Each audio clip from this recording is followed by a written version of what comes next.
اللہ اکبر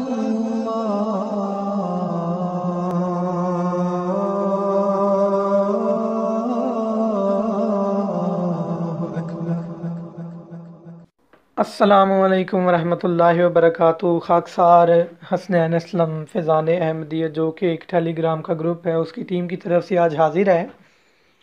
ہمارے ایک دوست سفیان پالٹ پوری صاحب آف گجرات یہ لکھتے ہیں کہ تم جاننے کے باوجود نہیں مانتے، تم مرتد ہو گئے ہو۔ مرتد کی قتل سزا لکھنا بھول گئے، یہ مرتد کی قتل سزا ہے، سمجھے۔ اور پچھلے دنوں مولانا خادم حسین رضوی صاحب بھی یہ فرماتے ہوئے پائے گئے کہ مسلمان ریاست کے اندر کسی مرتد کو زیادہ سے زیادہ 3 دن مہلت ہوتی ہے، چوتھے دن اس کو قتل کر دیا جاتا ہے۔ ہم نے ان کو کہا کہ مسلمان کافر بھی ہو جائے نا، وہ تو سب چیزوں سے محروم ہو جاتا ہے، اس کو تو حق ہی نہیں رہتا، اس کو تو اسلامی حکومت ہو تو صرف 3 دن زندہ رہنے کی مہلت ہے، 3 دن زندہ رہنے کی مہلت ہے، 3 دن زندہ رہنے کی مہلت ہے، چوتھے دن اس کو قتل کر دیا جاتا ہے جو مرتد ہو، اسلام کو چھوڑ کر چلا جائے۔ یہ بات اب دیکھیں کہ اللہ تعالیٰ کس طرح الٹا ان کے اوپر تدبیر چلاتا ہے۔ یہ ملفوظات اعلیٰ حضرت کے جو ناشر ہیں، مؤلف، یہ لکھتے ہیں حضرت علامہ مولانا محمد